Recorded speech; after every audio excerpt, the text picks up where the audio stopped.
നമസ്കാരം. Frame to ഫ്രെയിമിലേക്ക് എല്ലാ മാന്യ പ്രേക്ഷകർക്കും സ്വാഗതം. ഇന്നും വളരെ സന്തോഷത്തോടു കൂടിയാണ് ഈ എപ്പിസോഡ് അവതരിപ്പിക്കുന്നത്. കാരണം 9 വർഷങ്ങൾ, നീണ്ട 9 വർഷങ്ങൾ മുൾമുനയിൽ നിന്ന ഒരാളുടെ ജീവിതത്തിൽ ഇന്നലെ ഒരു തളിർ പൂത്തതുപോലെ, ആ തളിർ പൂത്തു നിൽക്കുന്നതിന് പുറത്തൊരു മനോഹരമായ മഴ പെയ്ത് തോർന്നതുപോലെ ഒരു സംഭവം നമ്മൾ എല്ലാവരും പത്രമാധ്യമങ്ങളിലൂടെ അറിഞ്ഞു. ദിലീപ് കുറ്റവിമുക്തനായി. ദിലീപിനെ കോടതി നിരപരാധിയാണ് എന്ന ലേബൽ ചാർത്തി വെറുതെ വിട്ടു.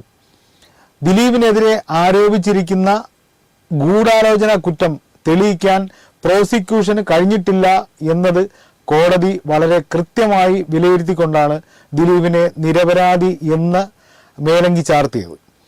എന്നാൽ ഞാൻ ഇന്ന് പറയുന്ന കാര്യങ്ങൾ ഇതൊന്നുമല്ല. നമുക്കറിയാം, നമ്മുടെ ഇടയിൽ കോടതി കറുത്ത കോട്ടിട്ട ജഡ്ജി ദിലീപിനെ വെറുതെ വിട്ടുവെങ്കിലും കറുത്ത കോട്ടിടാത്ത ചില ജഡ്ജിനിമാരുണ്ട്. അവരൊക്കെ ദിലീപിനെ എടുത്തങ്ങ് ഉടുക്കാൻ തുടങ്ങിയിട്ട് കുറേ നാളുകളായി. അവര് ചെറിയ ഉടുപ്പൊന്നുമില്ല, ദിലീപിനെ അങ്ങ് ഉടുത്തുകൊണ്ടേയിരിക്കുകയാണ്. നമുക്കറിയാം, 101% എല്ലാവരുടെയും മനസ്സിലുള്ളത് എന്താണ്? ഇരയ്ക്ക് നീതി കിട്ടണം, അതിജീവിതയ്ക്ക് നീതി ഉറപ്പാക്കണം. അതുതന്നെയാണ് എല്ലാവരുടെയും മനസ്സിലുള്ള ഏറ്റവും വലിയ കാര്യം. കാരണം നമുക്കറിയാം, നമ്മുടെ സഹോദരിയോ നമ്മുടെ അമ്മയോ നമ്മുടെ ഭാര്യയോ ആരുമാകട്ടെ, ഒരു സ്ത്രീ സമൂഹത്തിൽ ഇങ്ങനെയുള്ള ഒരു ദുരവസ്ഥ ആ സ്ത്രീക്കുണ്ടായാൽ കൃത്യമായി അതിന് നീതി കിട്ടണം എന്ന് തന്നെയാണ് എല്ലാവരുടെയും മനസ്സിലുള്ളത്. തിരിച്ചാരും ചിന്തിക്കുമെന്ന് എനിക്ക് തോന്നുന്നില്ല. ഇരയ്ക്ക് നീതി കിട്ടണം, പക്ഷേ ഒരു നിരപരാധി ശിക്ഷിക്കപ്പെടണം എന്ന് പറയുന്നത് ശരിയാണോ? ഇരയ്ക്ക് നീതി കിട്ടണമെന്ന് 101% നമ്മൾ പറയുമ്പോഴും ഒരു നിരപരാധി ശിക്ഷിക്കപ്പെടണം എന്ന് നമ്മൾ പറയുന്നത് ശരിയല്ല. പക്ഷെ ഇവിടെ ചില ജഡ്ജിനിമാർ ഇങ്ങനെയാണ് പറയുന്നത്: ദിലീപ് തന്നെയാണ് ഇത് ചെയ്തത്, ദിലീപ് തന്നെയാണ് ഇത് ചെയ്തത്, ദിലീപ് തന്നെയാണ് ഇത് ചെയ്തത്. രാവിലെ ഉറക്കം എണീറ്റ് കണ്ണ് തിരുമ്മിക്കൊണ്ട് പറഞ്ഞു തുടങ്ങുന്നത് ഇത് തന്നെയാണ്: ദിലീപ് കുറ്റക്കാരനാണ്, ദിലീപ് കുറ്റക്കാരനാണ്. ഞാനൊന്ന് ചോദിക്കട്ടെ, ഇതിൽ ഉൾപ്പെട്ടിട്ടുള്ള കുറ്റാരോപിതർ എന്ന് പറയുന്ന ചിലരെ ചോദ്യം ചെയ്യുകയുണ്ടായി. ചോദ്യം ചെയ്ത് പോലീസ് ഇതിൻ്റെ ഒരു ചട്ടക്കൂടിനകത്ത് നിന്നുകൊണ്ട് ഇതിൻ്റെ കേസ് എല്ലാം ഫ്രെയിം ചെയ്ത് കഴിഞ്ഞിട്ട് ഈ പ്രതികളെ ലിസ്റ്റ് ചെയ്യുമല്ലോ, 1, 2, 3, 4, 5, 6, 7, 8 ഇങ്ങനെ പ്രതികളെ ലിസ്റ്റ് ചെയ്യുമ്പോൾ ഗൂഢാലോചന എന്ന് പറഞ്ഞാൽ ഈ കുറ്റം അല്ലെങ്കിൽ ഈ ഒരു ക്രൈം നടക്കുന്നതിന് കാരണക്കാരൻ ദിലീപാണെങ്കിൽ ദിലീപല്ലേ 1ാം സ്ഥാനത്ത് വരൂ, 1ാം പ്രതിയായിട്ട് ദിലീപല്ലേ വരൂ. ഈ കുറ്റം ചെയ്ത ആൾ 2ാമത്തെ പ്രതി. കാരണം ഒരാൾ പറഞ്ഞു വിട്ടാണ് ഈ കുറ്റം ചെയ്യിപ്പിക്കുന്നത്. എൻ്റെ വളരെ ചെറിയ ഒരു അറിവിൽ ഉള്ള കാര്യമാണ് ഞാൻ പറയുന്നത്. പോട്ടെ, കുറ്റം ചെയ്ത ആൾ 2ാം പ്രതിയും അല്ലെങ്കിൽ 1ാം പ്രതിയും, ഈ പറഞ്ഞു വിട്ട ആൾ 2ാം പ്രതിയുമാകണ്ടേ? ഇവിടെ എങ്ങനെയാണ് ദിലീപ് ഇത്രയും താഴെ വന്ന് ആദ്യകാലം മുതൽ തന്നെ, കേസ് തുടക്കം മുതൽ തന്നെ ഇങ്ങ് താഴെ ലെവലിലാണ് ദിലീപ് എന്ന് പറയുന്ന കുറ്റാരോപിതൻ നിൽക്കുന്നത്? നമുക്കറിയാം, അതിന് മുകളിലുള്ള ആരും സെലിബ്രിറ്റികളല്ല. അതിന് മുകളിലുള്ള എല്ലാവരും അവരുടെ ക്രിമിനൽ പശ്ചാത്തലം എടുത്ത് പരിശോധിച്ചാൽ അവരെല്ലാവരും നല്ല 1ാം തരം ക്രിമിനലുകളാണ്. ഒന്നല്ലെങ്കിൽ മറ്റുള്ള പല പല കേസുകൾ അവരുടെ പേരിൽ നിലനിൽക്കുന്ന സാഹചര്യം ഉണ്ടായിരുന്നു അന്ന്.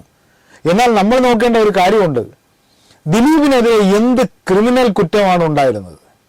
അല്ലെങ്കിൽ ദിലീപ് എന്ന് പറയുന്ന ജനപ്രിയ നായകനായിരിക്കുന്ന ആ മനുഷ്യൻ എന്തെങ്കിലും ഇത്തരത്തിലുള്ള ഒരു മുൻ കേസിൽ പെട്ടിട്ടുണ്ടോ എന്നൊരു ചിന്തയുണ്ട്.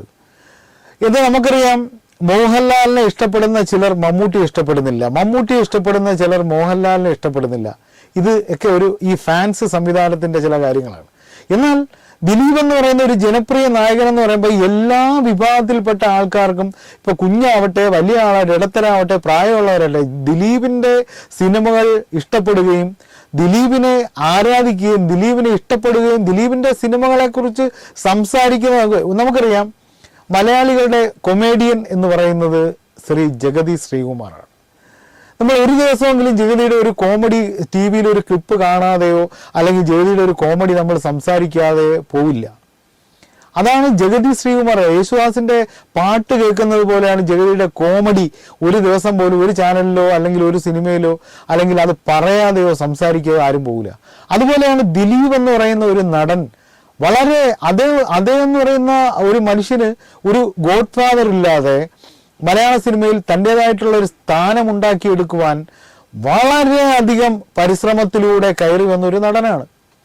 നമുക്കറിയാം, നമ്മൾ കാണുന്ന തരത്തിലുള്ള ഒരു സിനിമ നായകൻ്റെ, ഒരു ചോക്ലേറ്റ് നായകൻ്റെ അല്ലെങ്കിൽ ഒരു ഭംഗി വളരെ ഗ്ലാമർ ഉള്ള ഒരു നായകൻ്റെയോ മുഖമോ രൂപമോ അങ്ങനെയുള്ള ഒരു സംഭവമല്ല. ദിലീപ് എന്ന് പറയുന്നത് സിനിമയ്ക്ക് ആവശ്യമാണ്, അല്ലെങ്കിൽ സിനിമ ദിലീപിനെ ഇഷ്ടപ്പെടുന്നവരുടെ ഒരു രൂപമുള്ളൊരു നടനാണ് ദിലീപ് എന്നത് സിനിമ തിരിച്ചറിഞ്ഞു. ദിലീപിനെ സിനിമ തിരിച്ചറിഞ്ഞതുപോലെ ദിലീപിൻ്റെ സിനിമകൾ വിജയിക്കപ്പെട്ടു. ജനങ്ങൾ ദിലീപിൻ്റെ സിനിമയെ രണ്ട് കൈ നീട്ടി സ്വീകരിച്ചു. നമുക്കറിയാം, മലയാള സിനിമ തകർച്ചയുടെ വക്കിൽ നിൽക്കുമ്പോഴാണ് ലാൽ ജോസ് സംവിധാനം ചെയ്ത മീശമാധവൻ എന്ന് പറയുന്ന സിനിമ സൂപ്പർ ഹിറ്റ് ശ്രേണിയിലേക്ക് ഉദിച്ചുയർന്നു വരുന്നത്.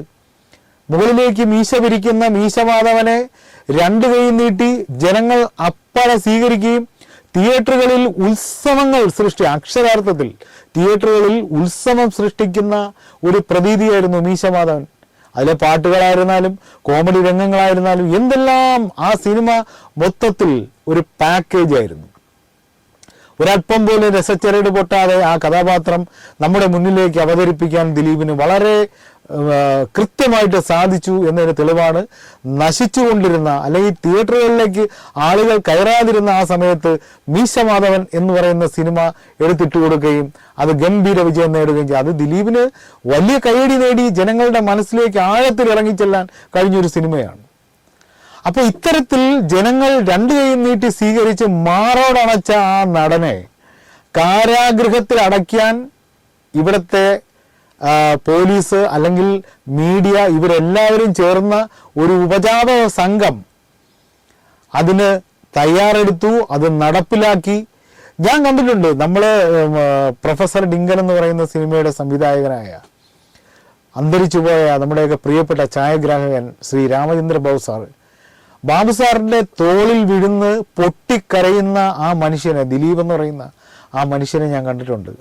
ഒരല്പം പോലും ഗ്ലിസറിൻ ആ മനുഷ്യൻ്റെ കണ്ണിൽ തേക്കാതെ എത്രയോ സിനിമയ്ക്ക് വേണ്ടി ഗ്ലിസറിൻ തേച്ച് കരഞ്ഞ ആ മനുഷ്യനെ അന്ന് ഞാൻ പൊട്ടിക്കരയുന്നത് കണ്ടു, തോരാത്ത കണ്ണുനീര് കണ്ടു. അന്ന് ഞാൻ ആലോചിച്ചു, ആരായിരുന്നാലും ഈ കണ്ണീരിന് വില കൊടുക്കേണ്ടി വരും, കടുത്ത വില കൊടുക്കേണ്ടി വരുമെന്ന് ഞാൻ അന്ന് മനസ്സിൽ എഴുതിയിട്ടതാണ്. അത് മാത്രമല്ല, അന്ന് എനിക്ക് ഉറപ്പാണ് ദിലീപ് ഈ കുറ്റം ചെയ്തിട്ടില്ല എന്ന് അന്ന് എൻ്റെ മനസ്സിൽ തോന്നിയതാണ്.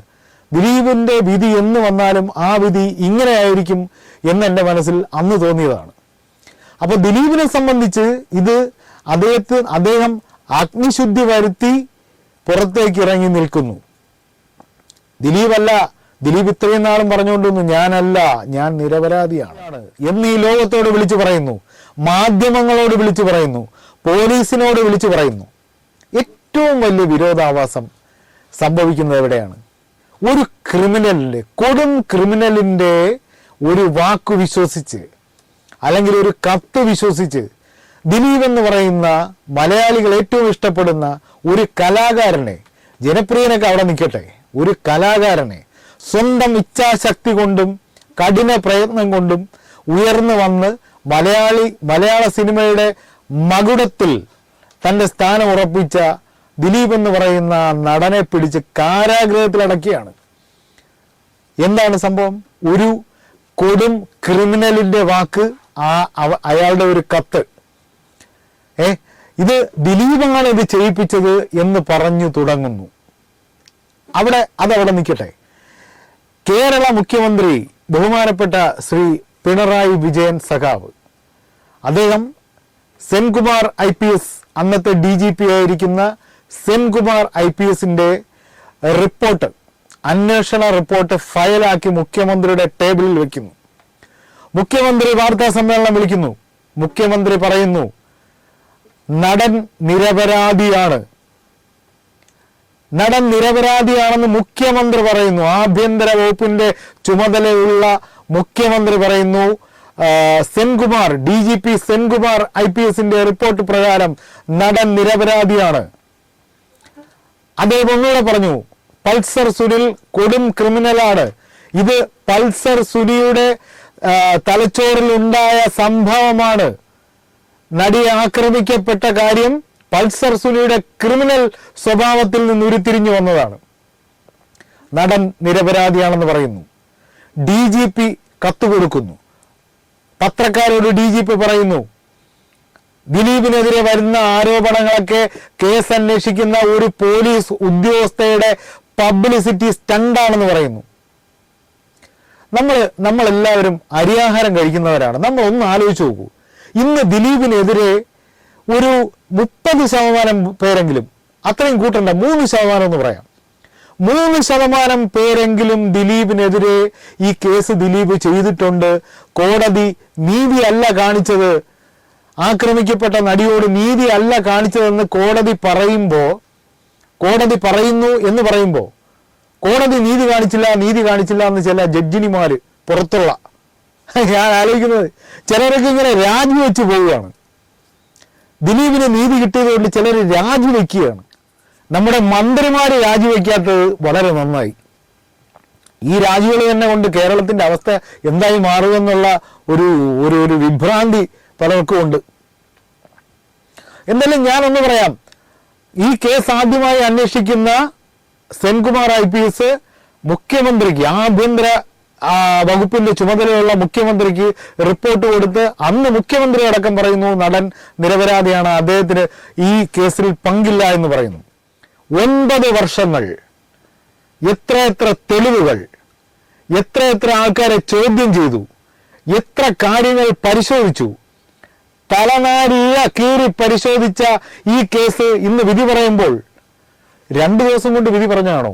2 മാസം കൊണ്ട്, 2 വർഷം കൊണ്ട് വിധി പറഞ്ഞാണോ? 9 വർഷങ്ങൾ. അപ്പൊ നമ്മൾ ചിന്തിക്കേണ്ട കാര്യം, വളരെ പെട്ടെന്ന് എടുത്തു ചാടി പെട്ടെന്ന് പ്രഖ്യാപിച്ച അല്ലെങ്കിൽ പെട്ടെന്ന് പറഞ്ഞ ഒരു വിധി അല്ല ഇത്. എത്രയോ വിറ്റ്നസ്, എത്രയോ ആൾക്കാരെ ചോദ്യം ചെയ്തു. അപ്പൊ അതിൽ നിന്ന് ഉരുത്തിരിഞ്ഞു വന്ന ഒരു വിധിയാണ് ഇപ്പോ പ്രഖ്യാപിച്ചിരിക്കുന്നത്. ദിലീപ് നിരപരാധിയാണ് എന്ന് പ്രഖ്യാപിച്ചിരിക്കുന്നത്. അപ്പൊ ഞാൻ ഒരു കാര്യം ചോദിക്കട്ടെ, ഈ ദിലീപിന് അനുകൂലമായി വന്ന ഈ ഒരു വിധി, ഇതിനെതിരെ ഈ കേരളത്തിൽ പല സ്ഥലങ്ങളിൽ മുക്കും മൂലയിൽ നിന്ന് സംസാരിക്കുന്നവരോട് എനിക്ക് ഒന്ന് മാത്രമേ പറയാനുള്ളൂ.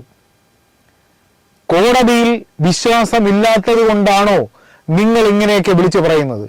നീതിന്യായ സംവിധാനത്തിൽ വിശ്വാസമില്ലാത്തത് കൊണ്ടാണോ നിങ്ങൾ ഇങ്ങനെ വിളിച്ചു പറയുന്നത്? വിധി പറഞ്ഞ ജഡ്ജിക്കെതിരെ, നീതിന്യായ വ്യവസ്ഥയ്ക്കെതിരെയാണ് നിങ്ങൾ വിരൽ ചൂണ്ടുന്നത്. നിങ്ങളൊരു കാര്യം ആലോചിക്കണം.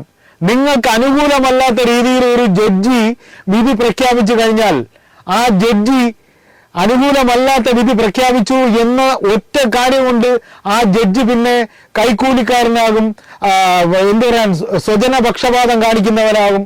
അങ്ങനെ എന്തെല്ലാം പറയുന്നു. ഈ പറയുന്നതിൽ സാധാരണക്കാരനുണ്ട്, അഡ്വക്കേറ്റ് ഉണ്ട്, സിനിമാ മേഖലയിൽ പ്രവർത്തിക്കുന്നവരുണ്ട്.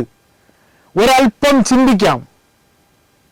ഞാൻ ഇപ്പോഴും പറയുന്നു, ആക്രമിക്കപ്പെട്ട നടിക്ക് നീതി കിട്ടണം എന്ന് തന്നെയാണ് ഇവിടുത്തെ സമൂഹം ആഗ്രഹിക്കുന്നത്. പക്ഷേ അത് പറയുമ്പോഴും 101% ശക്തമായി ഞാൻ പറയുന്നു, ഒരു നിരപരാധി ശിക്ഷിക്കപ്പെടരുത്. ദിലീപിന് നല്ലത് വരട്ടെ. ദിലീപിന്റെ കഴിഞ്ഞുപോയ കറുത്ത ദിവസങ്ങൾ മാറ്റിവെക്കപ്പെടട്ടെ.